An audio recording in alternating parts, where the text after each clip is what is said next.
제40장.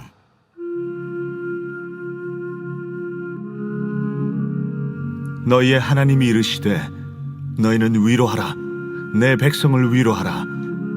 너희는 예루살렘의 마음에 닿도록 말하며 그것에게 외치라.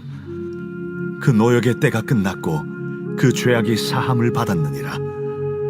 그의 모든 죄로 말미암아 여호와의 손에서 벌을 배나 받았느니라 할지니라 하시니라. 외치는 자의 소리여 이르되 너희는 광야에서 여호와의 길을 예비하라. 사막에서 우리 하나님의 대로를 평탄하게 하라. 골짜기마다 도두어지며 산마다 언덕마다 낮아지며 고르지 아니한 곳이 평탄하게 되며 험한 곳이 평지가 될 것이요 여호와의 영광이 나타나고 모든 육체가 그것을 함께 보리라. 이는 여호와의 입이 말씀하셨느니라. 말하는 자의 소리여 이르되 외치라. 대답하되 내가 무엇이라 외치리이까 하니 이르되 모든 육체는 풀이요 그의 모든 아름다움은 들의 꽃과 같으니 풀은 마르고 꽃이 시들면 여호와의 기운이 그 위에 불미라. 이 백성은 실로 풀이로다. 풀은 마르고 꽃은 시드나 우리 하나님의 말씀은 영원히 서리라 하라. 아름다운 소식을 시온에 전하는 자여 너는 높은 산에 오르라. 아름다운 소식을 예루살렘에 전하는 자여 너는 힘써 소리를 높이라. 두려워하지 말고 소리를 높여 유다의 성읍들에게 이르기를 너희의 하나님을 보라 하라. 보라, 주 여호와께서 장차 강한 자로 임하실 것이요 친히 그의 팔로 다스리실 것이라. 보라, 상급이 그에게 있고 봉이 그의 앞에 있으며 그는 목자같이 양떼를 먹이시며 어린 양을 그 팔로 모아 품에 안으시며 젖 먹이는 암컷들을 온순히 인도하시리라. 할렐루야. 모든 것이 은혜임을 믿습니다. 오늘도 거룩한 주일 예배에 오신 여러분 한 사람 한 사람을 주님의 이름으로 사랑하고 축복합니다. 우리가 어려운 시기를 계속해서 보내고 있습니다. 한 치 앞도 내다볼 수 없는 상황인 것 같습니다. 사회적 거리두기가 다시 강화되었고 7천 명이 넘는 계속 확진자들 또 사망자 숫자도 늘어가는 이 시대 속에서 우리가 어떻게 살아가야 될까 그런 생각을 합니다. 그래도 저는 이런 생각을 해봅니다. 우리가 한때 인기 있었던 넷플릭스 드라마가 오징어 게임이 있었죠. 거기서 보면 이런 말을 하죠. 이 세상이 더 지옥입니다 라고 하면서 이제 돈을 하나 더 벌기 위해서 그 게임에 다시 참가하는 사람들을 보면서 참 마음이 착잡하고 안타깝습니다. 그렇다면 이런 시대 속에서 우리에게 주님이 원하시는 게 무엇일까? 저는 그런 생각을 해봅니다.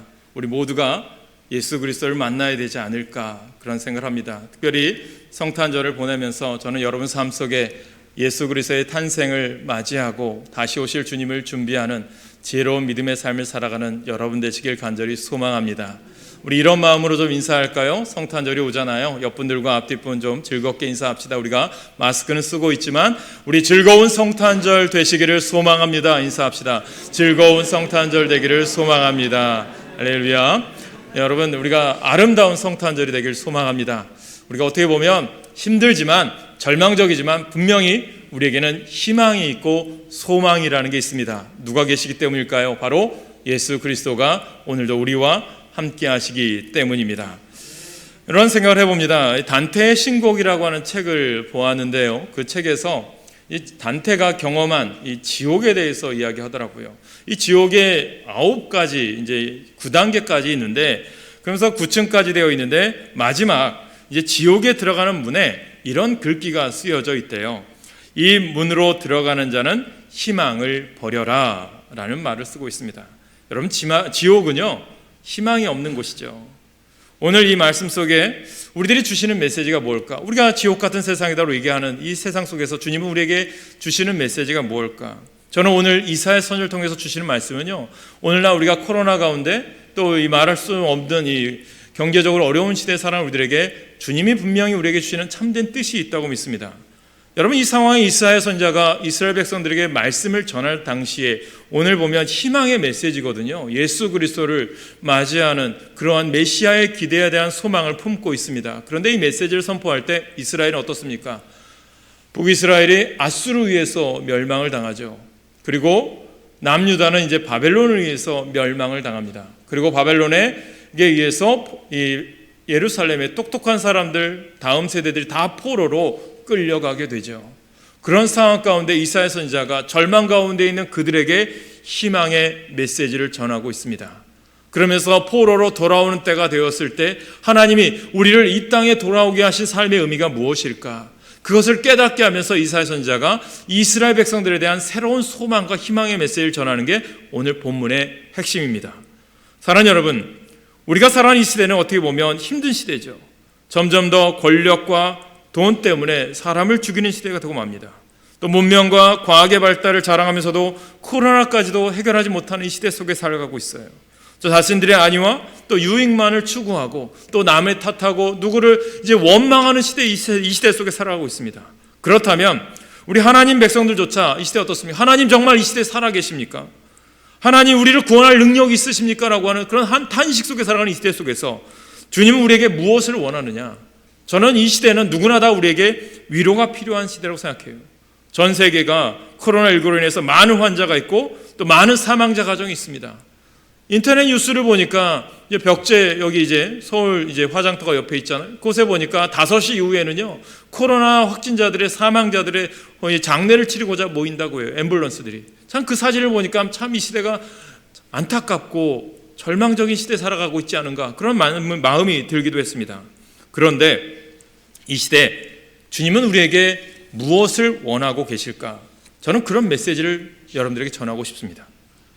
연약한 하나님의 백성들에게 주님께서는 분명히 우리들에게 위로하는 메시지를 전하시고 싶은데 그렇다면 우리가 이 위로를 받은 자고 위로하기 위해서 태어난 존재인데 하나님 우리를 통해서 주님이 이 위로하는 백성이 되기를 원하고 하나님을 나의 구주로 영접한 자가 되기를 원하는데 어떻게 해야 우리가 이 시대의 아름다운 주님의 역할을 감당할 수 있을까? 오늘 그것은 여러분 오늘 3가지를 나누고자 합니다. 첫째는요, 저는 여러분들이나 우리 모두가 위로하시는 하나님을 기다리시길 소망합니다. 오늘 본문 1절에 보니까 너희의 하나님이 이르시되 너희는 위로하라 내 백성을 위로하라 라고 말씀하고 계십니다. 여러분 하나님은 당신의 택한 백성들을 바벨론 포로에서 해방시키시고 고국으로 돌아오게 하시면서 먼저 위로의 메시지를 전해주고 계세요. 그리고 하나님의 전령을 보내시고 외치는 자들을 세우십니다. 그리고 바벨론에서 포로로 고생하는 백성들, 이제 황폐한 도성 예루살렘에 남아있어 잡혀간 형제들이 돌아오기를 기다리는 백성들에게 하나님은 어떤 희망의 메시지를 전해주죠? 전에는 너희들이 멸망당할 때 너희들이 왜 바벨론에 의해서 이방 민족에 대해서 멸망할 수밖에 없느냐? 너희는 내 백성이 아니다. 로암미라고 했어요. 이게 히브리어 원어입니다. 너희들이 나를 섬기지 아니하고 우상을 섬기고 하나님 뜻대로 살지 아니하고 세상 끝에 친해 살던 너희들은 로합니다. 내 백성이 아니다 부르셨는데 이제는 너희들이 회개하는 삶을 보면서 이제는 너희들이 바로 하나님의 백성, 다시 나의 백성이 될 것이다 라고 말씀하고 있다는 거죠. 저는 주중에 이런 묵상을 했어요. 주님은 나의 최고봉을 묵상하면서 이런 얘기예요. 후회와 회개는 다르다는 거예요. 여러분 우리는 후회할 수 있어요. 여러분 우리가 믿음 생활하면서 신앙생활하면서 때로는 내가 잘못 살아온 어떤 것을 후회하는 것과는요 또 내가 잘못 살아온 것들을 회개하는 것은 다르다는 것입니다. 여러분 후회하지 마시고요 날마다 하나님의 말씀으로 회개하는 삶을 사시길 간절히 축원합니다.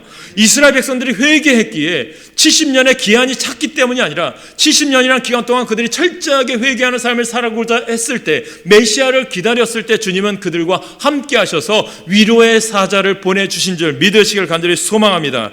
그래서 너희들이 이제는 내 백성이다 압니다 라고 부르셨어요.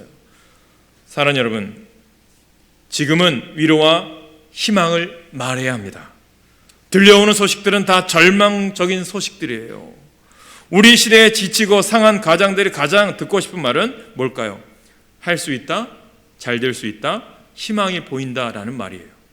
그런데 시장에서 하루에 2만 원, 3만 원 벌어 하루 먹고 사는 소시민들은요 아마 대통령 선거도 다가오니까 그 시장을 방문할 때 손을 잡을 때마다 어떻게 보면 이 한없이 울고 싶은 심정 아닐까 그런 생각을 해보아요.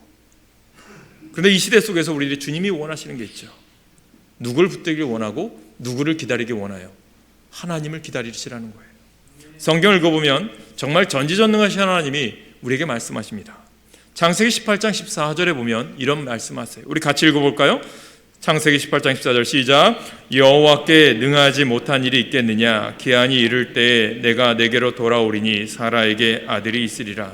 아멘. 무엇입니까? 불가능을 가능으로 바꾸시는 하나님, 하나님은 무에서 유를 창조하신 전능하신 하나님이심을 믿으시길 간절히 소망합니다. 에레미야 선지자는 하나님의 능력을 의지했어요. 그래서 에레미야 32장 27절에 나는 여호와여 나의 모든 육체의 하나님이라 내게 할 수 없는 일이 있겠느냐라고 말씀하시고요. 천사도 하나님의 능력을 높이셨어요. 누가복음 1장 38절에 대저 하나님의 모든 말씀은 능하지 못하심이 없느니라 라고 말씀합니다. 그러면서 우리 주님도 능치 못하심이 없음을 말씀하는 게 어디예요? 마가복음 9장 23절이죠. 같이 읽겠습니다. 시작. 예수께서 이르시되 할 수 있거든이 무슨 말이냐? 믿는 자에게는 능히 하지 못할 일이 없느니라 하시니. 아멘. 사도 바울도 이런 고백을 하죠. 내게 능력 주시는 자 안에서 내가 모든 것을 할 수 있느니라. 비록 본인이 감옥에서 처절한 아픔이 있을지라도 내게 능력 주시는 그분이 나와 함께 하시니 주님 이 모든 것도 합력하여 선을 이루실 줄 믿습니다. 그 믿음으로 나가신 줄 믿으시길 간절히 소망합니다. 저는 그런 말씀을 대하고 읽고 선포할 때마다요, 분명 하나님께서 분명히 큰 힘 주시는 걸 느껴요. 우리는 우리 주변에 힘들게 살아가는 이들의 손을 붙잡아주고 힘과 용기를 주고 위로의 말씀을 주어야 된다는 거예요. 이 말은 뭘까요? 사랑하는 여러분, 이스라엘 백성들이 이제 포로가 끝나서 예루살렘 성으로 돌아와요. 그 돌아오는 과정 중에 하나님이 주시는 메시지가 뭘까요? 야, 예루살렘 성에 너희들 고향으로 돌아오니까 그곳에서 잘 먹고 잘 살아라. 너희들 다 끝났다.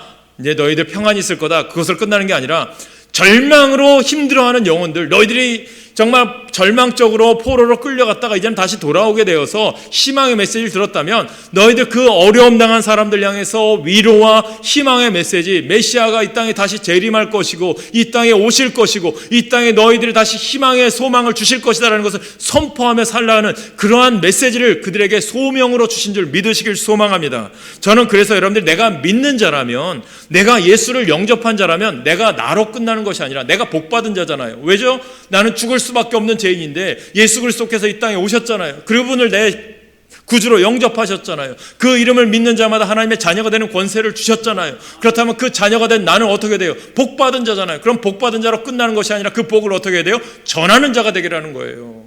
그 복을 어려움 당한 영혼들을 위해서 위로를 베풀라는 거예요. 이 성탄의 절기가 그런 절기 아닐까요? 예수께서 이 땅에 오신 참된 의미가 뭘까요? 가난하고 어렵고 힘든 자. 그래서 성탄의 의미가 뭘까요? 낮아짐, 섬김, 희생이라는 거예요. 저는 여러분들이 그러한 삶을 사실 간절히 소망합니다. 오늘 이 시대에요, 누구나 다 위로가 필요한 것 같아요. 목회자는 목회자대로 힘들어하죠. 코로나가 터질 줄 누가 알았고 2년 동안 또 내년 또 언제 끝날지 모르는 이 상황 가운데 우리가 위로가 필요하고 또 성도님대로 위로가 필요하죠. 사업을 하시는 분들은 또 사업을 하시는 대로 위로가 필요하고, 직장생활 하시는 분들은 또 직장생활 하시는 분들대로 위로가 필요하고, 정치하는 사람대로 위로가 필요한 그런 세상입니다. 그런데 주님 뭐라고 얘기합니까? 내가 믿음의 사람이라면 너희가 위로해라. 목회자나 사역이 특별히 고난당하고 있는 그 하나님의 백성들, 연약한 그 하나님의 백성들을 위로해야 되고, 또 교회 성도들은 서로를 위로하는 위로의 공동체가 되어야 될 줄 믿으시길 간절히 소망합니다. 제가요, 목회하면서 정말 힘들 때가 많아요. 어려울 때도 많아요. 근데 그때마다 위로받을 때가 있어요. 이런 말을 해요. 이제 여기 코로나가 터지니까 계속 더 재확산되니까 어떤 분이 그런 말씀하시더라고요. 걱정될까봐, 성도들이 또 걱정할까봐 여기에 또 이제 아크릴판을 주문했어요. 그분이 헌금하셔서 또 이분한테 또 부탁했죠. 이제 여기 마이크나 이런 게 고장이 나갔어요. 이제 오래돼서 교회 고칠 때도 많아요. 근데 이게 고치고 싶은데 그랬더니 그분이 기꺼이 또 헌금해 주시겠대요. 그런 분들 때문에 너무 위로를 받아요.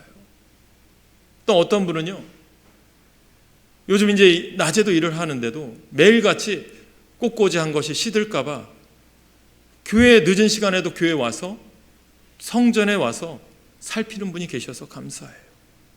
또 어떤 분은 또 십자가 고장났더니 제가 헌금하겠습니다. 십자가 고쳐주고 헌금하는 분들도 계세요. 또 어떤 분들은요, 내가 또 교회 일하는 것 때문에 누가 상처받을까봐 월요일 날 교회 아무도 안 오는 걸 알고 교회 오셔서 봉사하는 또 그러한 성도님들도 계세요. 참 그런 분들이 저에게는 참 위로가 되고 힘이 돼요. 사랑하는 여러분, 저는 우리들이 다른 사람들에게, 아니 누군가에게 위로와 힘이 되어줄 수 있다면 저는 그분들은 분명히 하나님의 천사라고 저는 믿습니다. 하나님이 여러분들 복 주실 줄 믿어요. 여러분 복 받는 사명을 감당하시길 간절히 소망합니다. 사랑하는 여러분, 오늘 우리가 누구나 다 위로가 필요한 세상인데 주님은 말하죠. 너희가 위로해라. 믿음의 사람이라면 위로받으려고 하지 말고 위로해라. 내 백성을 위로하라 라고 말씀하고 있습니다. 모든 사람들이 위로가 필요한 이 시대에 위로자의 삶을 살아가는 우리 하나로 중앙교회 모든 믿음의 권속들 되시길 간절히 축원합니다. 우리는 위로하는 말씀을 받은 전령이 되셔야 된다는 거예요. 찬양대도 이제 여러분들에게 말씀드리지만 이제 내가 하나님의 찬양의 사역을 감당하는 찬양 사역자라면 다시 회복하셔야 돼요. 어렵고 힘들어도 내가 하나님 주신 달란트잖아요. 저는 여러분들 다시 찬양대로 설 수 있기를 간절히 소망합니다. 여러분, 바벨론 포로에서 돌아왔다는 소식이 곧 위로의 말씀이겠죠. 죄의 문제가 해결됐다는 말이 바로 위로의 말씀이겠죠. 본문 2절에 보니까 너희는 예루살렘의 마음에 닿도록 말하며 그것에게 외치라. 그 노역의 때가 끝났고 그 죄악의 사함을 받았느니라. 그의 모든 죄로 말미암아 여호와의 손에서 벌을 배나 받았느니라 할지니라 하시니라. 여러분, 예루살렘 주민들에게 마음에 닿도록 말하는 거예요. 다정스럽게 마음에 감동이 일어나도록 말하라고 하십니다. 이제 노역의 때, 복역의 때가 끝났다. 하나님, 우리가 다시 하나님께서 우리 믿음의 사람들이 하나님의 주님의 일을 감당할 것이다. 여러분, 그런 일을 여러분들이 선포하시라는 거예요. 내 입술이 너 정죄하거나 판단하지 말라는 거예요. 요즘 이제 새벽에 욥의 말씀을 우리가 묵상하고 있는데 욥의 친구들이 와서 너 벌 받는 거 하나님 죄 때문이야. 분명히 인과율의 관계로 정죄하고 있어요. 주님은 그걸 원하는 게 아니에요. 서로가 사랑하며 섬기며 내 입술을 통해서 그를 위로해 줄 수 있는, 함께 해줄 수 있는 공감의 시대가 필요한 시대 아닙니까? 저는 여러분들이 내가 목이 아파요. 힘들어도 같이 옆에만 있어줘도 힘이 되는 줄 믿으시길 간절히 소망합니다. 어떤 분이 그런 얘기를 해요. 내가 목이 아파서 기침이 하는데 남들에게 피해될까봐 성가대 못 쓰시는 분이 계세요. 그래도 옆에만 서 계셔주세요. 그런 말씀했어요. 근데 순종해 주셔서 너무 감사해요. 저는 저도 감사한데 하나님 보시기에 얼마나 기뻐하시겠습니까? 저는 여러분들이 하나님 앞에 분명히 그 믿음에 살아가는 자에게는 갑절의 복을 받게 하실 줄 믿으시길 간절히 축원합니다. 정말 위로의 말씀 아닙니까? 우리의 죄를 물으신다면 받을 형벌의 곱절을 내가 이미 받았어요. 하나님 나 용서해 주셨잖아요. 그 말을 선포하라는 거예요. 이제는 구원받은 자로 살아가라는 믿음의 메시지 아닙니까? 우리도 죽을 죄인이었잖아요. 그러나 예수 그리스도께서 우리를 위해서 십자가에 못 박혀 돌아가시고 그 십자가를 믿음으로 이제는 내가 하나님의 자녀가 되는 믿음의 사람이 되었잖아요. 이 모든 것은요, 이제는 과거의 죄, 현재의 죄, 우리가 약하여 장차 지을 죄까지 다 용서하셨음을 믿으시길 간절히 소망합니다. 이제는 하나님의 자녀로서의 믿음의 삶을 살아가시길, 남들을 위로하고 하나님께로 인도하는 복음의 사명을 감당하시길 간절히 축원합니다. 그래서 우리가 두 번째로 가져야 될 메시지는 뭡니까? 여호와의 길을 예비하는 믿음의 사람 되시길 간절히 축원합니다.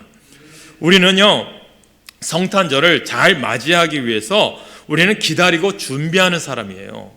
여호와의 길을 예비하라는 것입니다. 이 말은 뭐냐면 이스라엘 백성들이 이제 바벨론 땅에서 가나안 땅으로 돌아오잖아요. 포로 생활 70년이 되어서 이제 다시 돌아와요. 유대에서 예루살렘으로 돌아오는 길은 참으로 험한 길입니다. 여러분, 요즘처럼 뭐 차 타고 갈 수 있는 것도 아니고 다 걸어서 뭐 조금 있으면 말이나 아니면 마차를 타고 와야 돼. 얼마나 힘듭니까?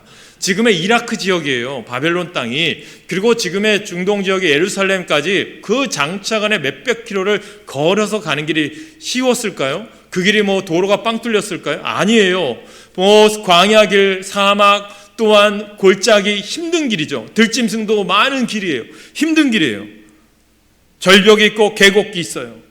고르지 아니한 땅이었어요. 비탈진 산길이었어요. 험한 곳이었어요.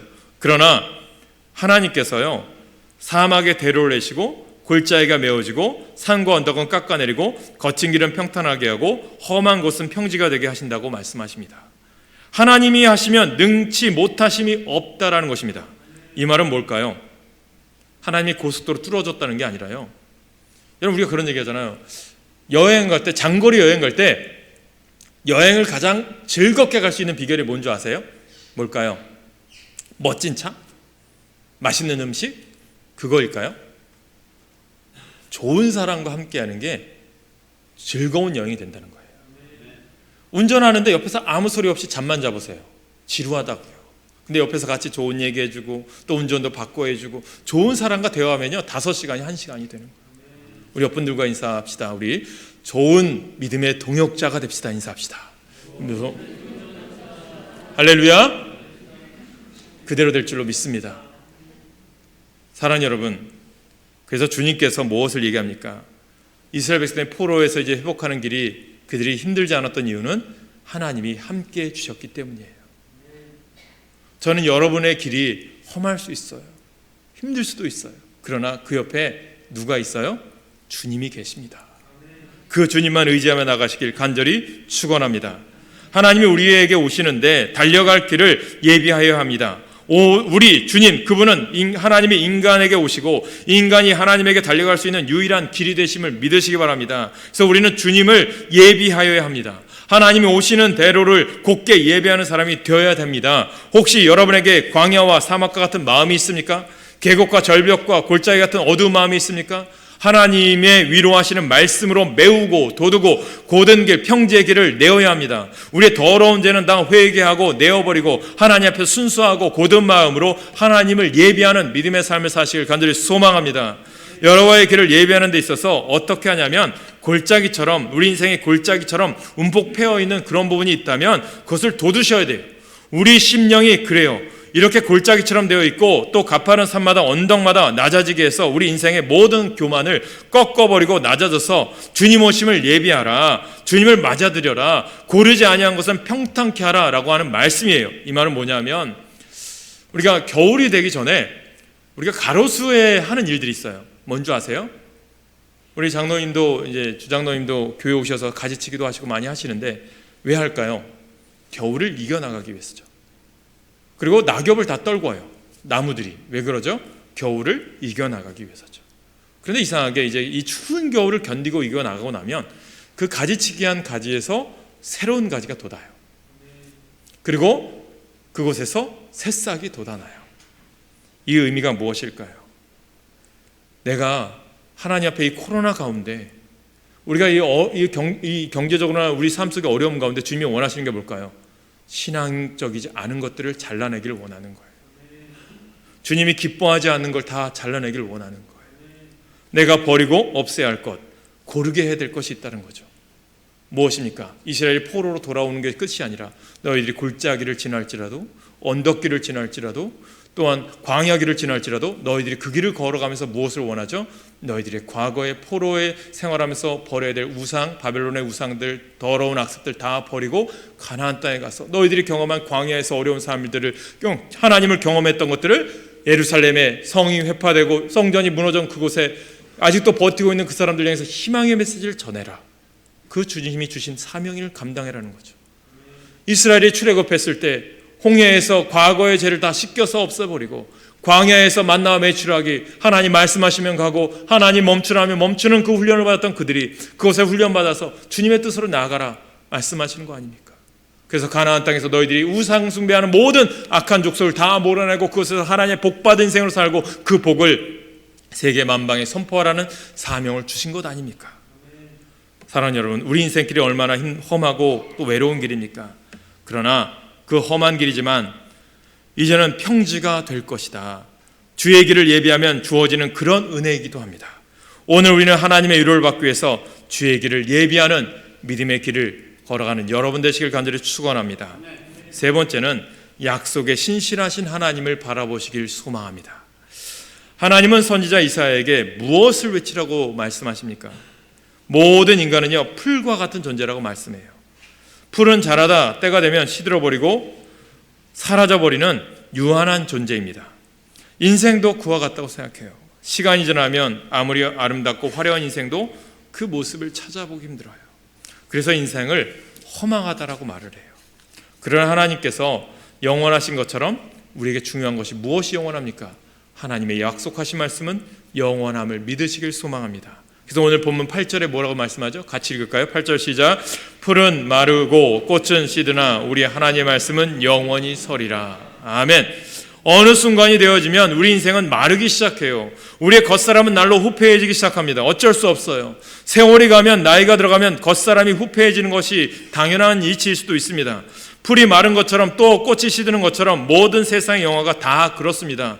세상의 부귀영화, 권력도 마찬가지죠. 아무리 바벨론에 강한 사람들이 와서 지배하고 있지만 결국 그들도 다 육체는 풀이요 꽃과 같다. 풀은 마르고 꽃은 시든다. 영원하신 것이 있다면 너희들이 붙들어야 될 것이 무엇이냐? 잊어버리고 너희들이 살았던 것이 무엇이냐? 그것은 하나님의 말씀이다는 거예요. 저는 여러분들이 이 시대 속에서 하나님의 말씀만 붙들기를 간절히 축원합니다. 그래서 우리의 말씀은 영원히 서리라 하라라는 말씀이에요. 그래서 여러분들이 힘들고 어려울 때 우리들이 붙들어야 될 게 뭘까요? 하나님의 말씀이라니까요. 우리가 말씀을 붙잡았을 때 하나님의 위로를 받게 되어지는 것이고, 하나님의 위로를 받기 위해서는 온전히 말씀을 붙잡아야 돼요. 때로는 인생의 삶 속에 두려울 때도 있고 힘들 때도 있고 어려울 때도 있잖아요. 그럴 때 우리는 하나님의 말씀을 붙잡기를 간절히 축원합니다. 붙잡으셔야 돼요. 우리 가정에 어려움이 왔어요. 그때 하나님 말씀 붙잡으셔야죠. 우리 가정에 기도 제목이 있어요. 그때도 하나님 말씀 붙잡고 기도하셔야죠. 그래서 올해 내년도 이제 송구영신 예배를 준비하면서 제가 준비한 게 있어요. 전에는 말씀 카드를 이제 책갈피 형식으로만 준비했는데, 이번에는 여러분들에게 말씀 카드를 주문한 게 어떻게 돼 있냐면 이거예요. 이게 뭐냐면 이걸 꺾게 되어 있어요. 이걸 꺾으면 이쪽은 키 홀더에 열쇠고리에 고를 낄 수 있어요. 이거 하나는 여러분들 성경책이든 다이어리에다 낄 수 있는 말씀 카드예요. 항상 말씀대로 붙들고 사시라는 거예요. 이 말씀 여러분들이 이제 송구영신 예배 때 뽑으실 수도 있고, 아닌 분들은 이제 다 우편이나 아니면 이렇게 보내드릴 수 있겠지만, 이 말씀 여러분 드리는 이유는 뭐냐? 이 말씀대로 살려고 하나님이 올 한해 2022년도에 나에게 주신 말씀입니다 라고 붙들고 사실 간절히 소망합니다. 여러분 2021년도에 한 해 동안 여러분들 붙들고 산 말씀이 무엇입니까? 여러분들 가정에 하나님께서 우리에게 주신 말씀이 무엇이라고 생각하십니까? 이 말씀 붙들고 기도할 때 그 말씀이 여러분 가운데 그대로 이루어지게 됨을 믿으시길 간절히 축원합니다. 그래서 오늘 주님께서 말씀하는 거예요. 세상의 모든 것들은 다 시들고 세상의 모든 인생들이 다 이제 풀처럼 꺾이고 마르지만, 그러나 영원히 변치 않는 것이 무엇이냐? 하나님의 말씀이다. 그 말씀 붙들고 있으면 너희들의 삶을 하나님이 인도해 주실 것이다 라는 것을 약속해 주셨다는 거죠. 그 약속의 말씀을 붙드는 여러분 되시길 간절히 축원합니다. 그래서 여러분, 아무리 꽃이 예쁘다고 해도 시들어버린 꽃은요 좋아할 수가 없습니다. 그냥 버리게 되어지는 것이죠. 꽃은 시들게 되어 있습니다. 풀은 마르게 되어 있습니다. 그러나 하나님의 말씀은 영원하다는 거예요. 그 말씀이 우리를 붙잡고 있고 그 말씀을 통해서 위로함을 받게 될 줄로 믿으시길 소망합니다. 그래서 위로를 받기 위해서 마지막으로 하나님의 얼굴을 구하고 하나님의 얼굴을 바라보시길 간절히 소망합니다. 그래서 하나님의 얼굴을 바라보는 삶, 9절에 말씀하죠. 아름다운 소식을 시온에 전하는 자여 너는 높은 산에 오르라. 아름다운 소식을 예루살렘에 전하는 자여 너는 힘써 소리를 높이라. 두려워하지 말고 소리를 높여 유다의 성읍들에게 이르기를 너희의 하나님을 보라 하라. 오늘날 역사하실 하나님을 바라보십시오. 코로나 영원할 것 같아요. 분명히 끝날 줄 믿어요. 그러나 이것이 언제 끝날지 모르겠지만 그 이후에 하나님의 역사하심을 바라보실 간절히 소망합니다. 우리 교회 하나님이 역사하실 것을 바라보시기 바랍니다. 2021년도에 우리 가정에, 우리 여러분 삶 속에 하나님이 함께 하실 것을 바라보시길 간절히 축원합니다. 그래서 하나님 바라보아야 하나님을 앙망하여야 우리를 세임 주시잖아요. 우리가 의지할 분 누구예요? 하나님밖에 없어요. 근데 이스라엘 백성들이 어떻게 합니까? 바벨론 의지해요. 애굽을 의지해요. 아수르 의지해요. 결국 그들이 이스라엘을 삼키고 남유다를 삼켰습니다. 세상의 모든 것들은 다 그런 경우들이 많아요. 진정으로 우리를 도와주실 분이 누구예요?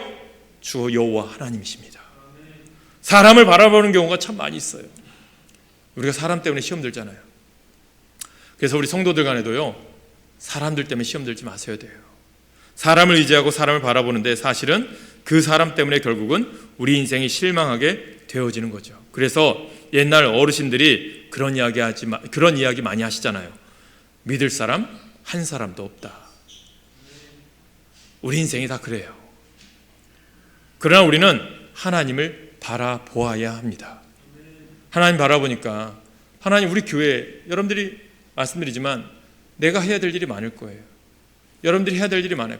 내 눈에 이런 것도 우리가 있었으면 저런 것도 있었으면 좋겠다. 많이 보일 거예요. 그때 여러분, 그 보이게 하신 것도 하나님의 뜻이에요. 그럼 누가 하셔야 돼요? 여러분들이 하시라는 거예요. 그걸 내가 할 수 있는 것이 보이는 눈이 있을 때, 그것을 행할 때 하나님의 복이 임하게 될 줄 믿으시길 간절히 소망합니다. 그래서 하나님 바라보는 게 뭐라고요? 성전을 가까이 하시라는 거예요. 기도하시라는 거예요. 하나님의 얼굴을 구하는 게 뭐라고요? 하나님과 친밀한 관계를 엮어가시라는 거예요. 이사야 말씀 가운데 36장, 37장, 38장 계속 이어지는 말씀, 이제 오늘 40장으로 이어지는데 히스기야 왕의 어려움이 와요. 아수르 군대가 침략했어요. 18만 5천 명이나 되는 군대가 에워쌌어요. 사면 초과가 된 거죠. 뿐만 아니라 이제 보면 히스기야 왕이 병들어 죽게 생겼어요. 그 순간 히스기야는요, 자신의 군대를 바라보지 않아요. 세상의 의수를 바라보지 않아요. 오직 하나님만 바라보았습니다. 하나님을 의지했습니다. 제가 논산에서 목회할 때 전에도 말씀드린 적이 있어요. 교회 바로 옆에 정형외과가 있어요. 이분이 지금 이제 은퇴하셨을 것 같아요. 그 아드님이 이어서 하는 걸로 알고 있는데, 그분이 이제 월남전에서도 군의관으로 전주 예수병원, 유명하죠, 크리스찬 병원으로, 그 예수병원에서도 의사로 의술을 하시는데, 교회 가르쳤던 중학생이 갑자기 배가 아파서 입원을 했어요. 근데 맹장인 줄 알고 수술을 했는데 맹장이 안 보이는 거예요. 근데 이분이 이제 수술하다 보니까 맹장이 잘못된 데 가서 있는 거예요. 기형인 거죠. 근데 이분이 이제 월남전을 참전하면서 그런 수술을 한번 해봤다는 거예요. 혹시 얘도 그런가 해서 보니까 마찬가지였어요. 그래서 이 수술을 잘 마치신 거죠. 근데 그분의 수술실을, 이제 정형외과니까 큰 수술실은 아니죠. 큰 수술실 앞에 이렇게 쓰여 있으시더라고요. 수술은 하나님이 하시고 저희는 하나님의 조력자입니다. 저는 그 문구에 너무 은혜를 받았어요. 사랑하는 여러분, 하나님만 바라보시는 거죠. 하나님만 의지하는 거죠. 하나님을 바라본다는 것은요, 하나님을 의지한다는 거죠. 히스기야가 그 성전에 올라가서 눈물로 하나님께 간절히 간구합니다. 저는 우리 교회 성도님들 중에 아프신 분이 계세요? 힘든 분이 계세요? 하나님께 기도하세요.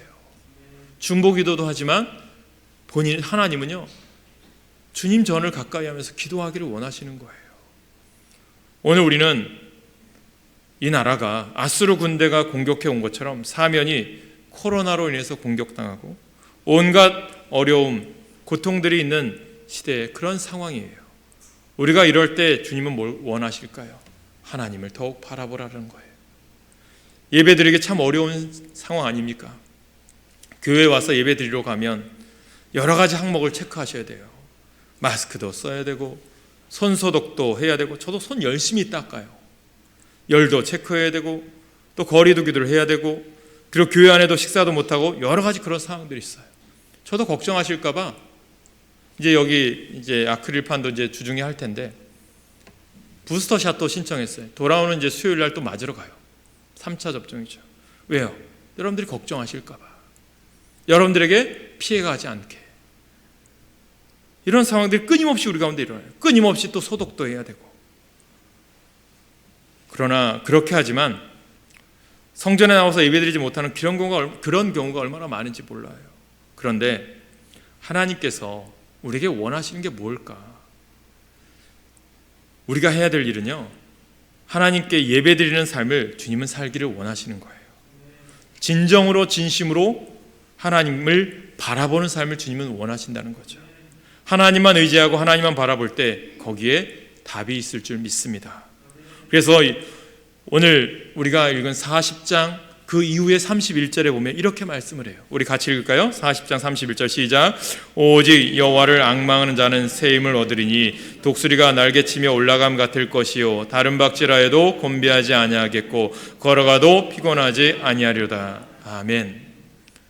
오늘 하나님께서 여호와를 바라보는 자, 여호와를 앙망하는 자에게는 새 힘을 주실 줄로 믿습니다. 피곤한 자에게는 능력을 주실 줄 믿습니다. 독수리가 날개치며 올라감 같을 것이요, 오늘 하나님이 우리에게 새 힘을 주실 줄로 믿습니다. 코로나를 이길 힘도 주실 줄로 믿습니다. 그런 능력도 주실 줄 믿습니다. 경제가 어려워지고 나라가 어려워지고 수없이 많은 회사들이 부도가 앞으로 다가온다고 걱정을 합니다. 경제가 말할 수 없이 어려워진다고 합니다. 그러나 여호와를 앙망하는 자는 새 힘을 주시고 독수리가 날개치며 올라감 같을 것이라고 선포하고 있습니다. 여러분들이 그러한 능력의 삶을 사시길 간절히 소망합니다. 특별히 말씀을 정리하면서 코로나로 인해서 우리가 모두가 다 연약해져 있는 그런 상황이잖아요.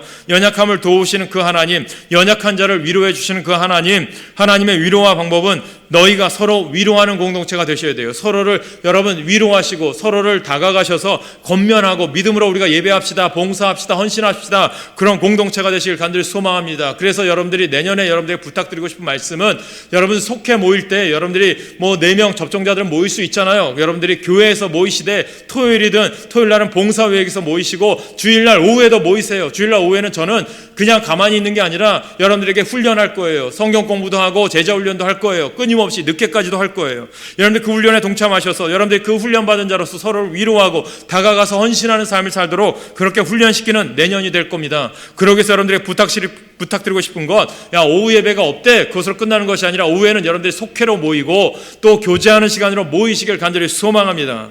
그래서 여러분들, 주님께서 우리가 위로자의 삶을 살아갈 수 있는 능력 주셨음을 믿고 하나님께서 우리를 택하셨음을 믿고 친히 우리가 주님이 우리의 목자 되어 주심을 믿고 주님께 맡기며 주님의 뜻을 인도함 받는 삶을 사실 간절히 축원합니다. 그래야 할 때 주님께서 우리를 먹여주시고 품어주시고 인도하실 줄 믿습니다. 그래서 우리가 하나님의 그런 위로를 받기 위해서는 주의 길을 예비하고 주님을 늘 모시고 늘 주님과 함께하는 삶 사셔야 됩니다. 또 영원히 하나님 말씀 붙잡고 사는 그런 삶을 사셔야 됩니다. 무엇보다도 하나님을 바라보는 삶을 사셔야 합니다. 하나님을 바라보라. 오늘 하나님께서 우리 하나로 중앙께 모든 권속들을 위로해 주시고 승리의 삶을 살아갈 수 있도록 역사해 주실 줄 믿으며 살아가는 우리 모든 성도가 되시길 간절히 축원합니다.